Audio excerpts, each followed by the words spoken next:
position où tu es ne te permet pas de voir bien les choses. La position n'est pas seulement physique, elle peut être spirituelle. Si tu es dans une position de prière, Dieu te révélera des choses que les autres hommes n'ont pas vues, toi tu le verras.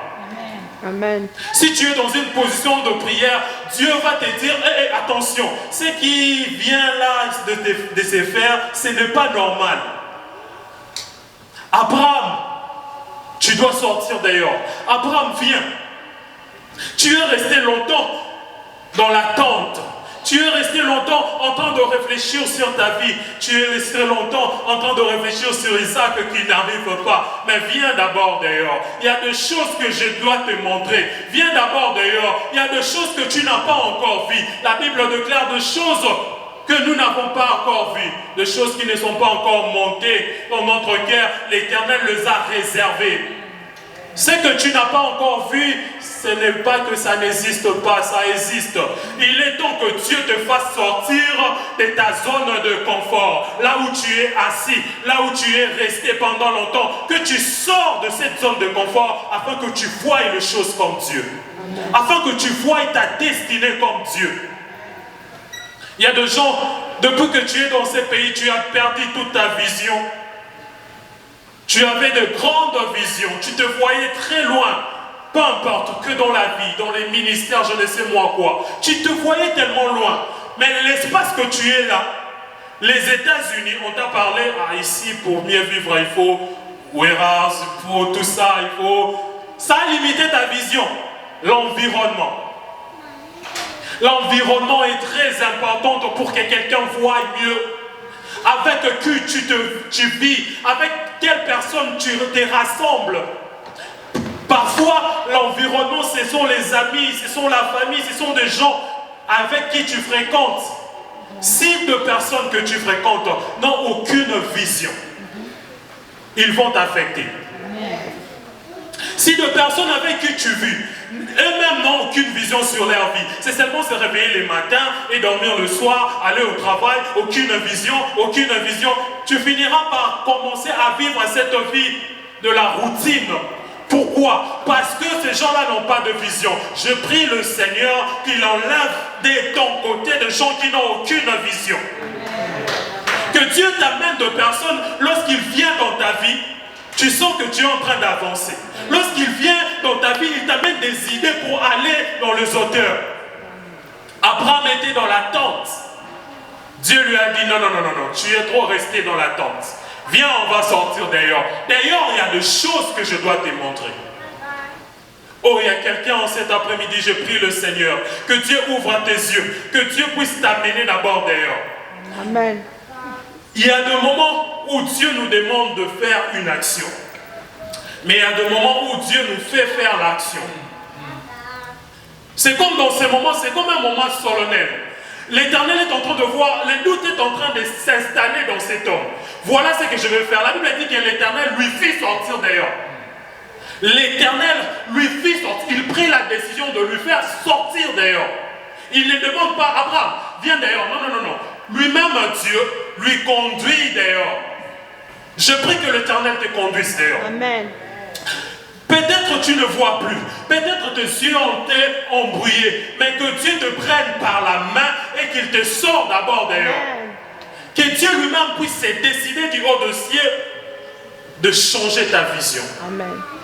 Ce jour-là, l'Éternel, le Dieu de ciel, s'est décidé de sortir. Genèse 15, donnez-moi le chapitre 5. La connexion est rétablie? Super.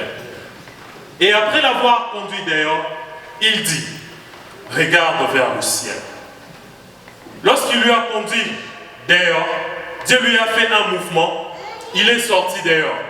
Lorsqu'ils sont arrivés dehors avec Dieu, Dieu lui a dit, regarde vers le ciel. Ne regarde pas aux alentours. Ne regarde pas ce qui se passe tout autour de toi. Je vais changer la direction de ta vision. Il dit, tu as trop regardé Sarah, tu as trop regardé dans la maison, tu as regardé déjà tu me dis même Eliezer, tu as déjà regardé Eliezer. Il est temps que tu vois autre chose. Tu as trop regardé. Je prie le Seigneur que toi aussi tu vois autre chose. Tu es resté longtemps dans des choses futiles, dans des choses inutiles, mais il est temps que nous voyions une autre perception de choses. Amen. Que Dieu t'amène d'ailleurs pour te voir, pour te faire voir d'autres choses. Il leur a dit, regarde vers le ciel. Lève d'abord tes yeux vers le ciel. Arrête de regarder vers la terre. La Bible déclare que tout don précieux vient d'en haut. Fais d'abord, regarde d'abord en haut. Regarde d'abord en haut. Je t'appelle d'abord, vois d'abord dans le ciel. La Bible dit, il dit, regarde vers le ciel. Il y a une différence entre regarder et voir. Celui qui a vu, je peux être en train de passer, j'ai vu qu'il y a quelque chose là qu'ils ont mis. Mais si je suis en train de regarder, je vais regarder, je vais voir que, oh, il y a 3 lignes, il y a des pentes. En d'autres termes, Dieu est en train de dire à Abraham, fixe ton regard vers le ciel. Regarde. Parce que, pourquoi?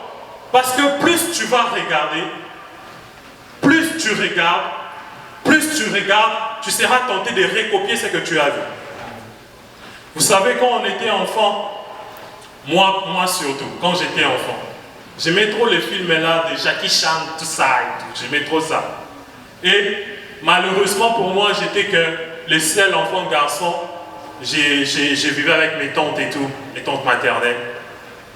Et j'étais le seul enfant garçon. Quand on finissait de regarder les films de Jackie Chan, c'est moi qui sortais. Venez, on va se battre. Pourquoi? Parce que j'ai trop regardé les films. J'ai trop vu les films. Et j'ai envie de recopier ce que tu as vu. Ce que je vis. Ce que tu n'as pas encore vu, tu ne sauras pas les recopier. Amen. C'est que tu n'as pas encore bien regardé, bien fixé. Il est temps que tu puisses fixer d'abord les choses. Regarde bien, regarde vers le ciel. Ne regarde pas seulement à ta situation. Ne regarde pas à ce qui est en train de se passer. Regarde, fixe d'abord ton regard autre part. Change ton focus. Regarde autre chose. L'Éternel a appelé, il a dit, regarde vers le ciel. Et il lui a dit, et compte les étoiles, si tu peux les compter. Compte les étoiles, si tu peux les compter. Avant d'aller pour parler de s'il peut compter les étoiles, j'aimerais d'abord rester dans la vision. En fait, Dieu est en train d'amener cet homme à changer sa vision. En d'autres termes, ce que Dieu est en train de faire, c'est qu'il est venu lui éclairer. Il est venu lui éclairer. J'ai un mot qui me vient avec ça, Nicolas. Je vais traduire, ne vous inquiétez pas. Je vais traduire. En fait, nous avons pas fumé mémoire. Dieu veut lui ouvrir sa mémoire. Il était là, il était en train de voir, mais apparemment il ne voyait plus bien les choses. Dieu va dire, viens, je vais ouvrir un peu ta mémoire. Des choses que moi je réserve pour toi, ce ne sont pas ce que toi tu es en train d'attendre. Toi tu attends un fils, mais attends, je vais ouvrir un peu ta mémoire. Que tu vois au-delà. Que tu vois au-delà. Lorsque Dieu vient dans nos vies, il vient toujours pour éclairer les zones où il y a des ténèbres, des zones où les ténèbres sont en train de s'installer. Je prie dans le nom du Seigneur, je ne sais pas dans ta vie, il y a une zone de ténèbres qui est venue en train de s'installer. Tu ne vois plus ta vie comme tu le voyais, ta vision s'est perdue, que Dieu vienne illuminer. Ephésiens est en train de dire, Ephésiens le chapitre 1, le verset... Ephésiens chapitre 1, le verset 8, je crois.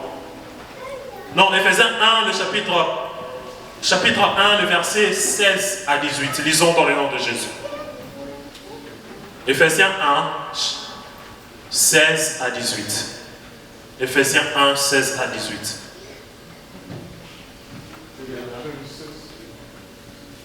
Ephésiens 1, Je ne cesse de rendre grâce pour vous, faisant mention de vous dans mes prières, afin que le Dieu de notre Seigneur Jésus-Christ, le Père de gloire, vous donne un esprit de sagesse et de révélation dans sa connaissance, et qu'il illumine les yeux de votre cœur, pour que vous sachiez quelle est l'espérance qui s'attache à son appel, quelle est la richesse de la gloire de son héritage qu'il réserve aux saints. En fait, c'est ça, c'est que l'apôtre Paul est en train de dire aux Éphésiens. C'est ce que Abraham est en train de vivre. Qu'il illumine les yeux de votre cœur. Les yeux sont là, tu vois, mais il y a d'autres yeux qui ne voient plus. Ce sont les yeux du cœur.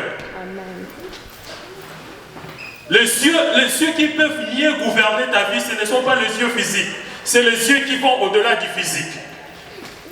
C'est pour cela même dans le ministère de Jésus-Christ, vous verrez que la plupart du temps, il était en train de faire de miracles attachés à la vision. Genre, il recouvrait la vue des aveugles, il recouvrait la vue. Parce que dans son ministère, les miracles que Jésus était en train d'opérer, c'était aussi de manière symbolique.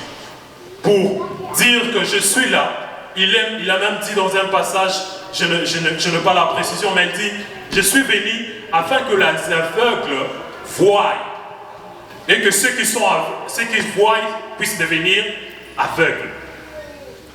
Christ dans sa mission était venu aussi pour nous révéler, pour nous ouvrir les yeux.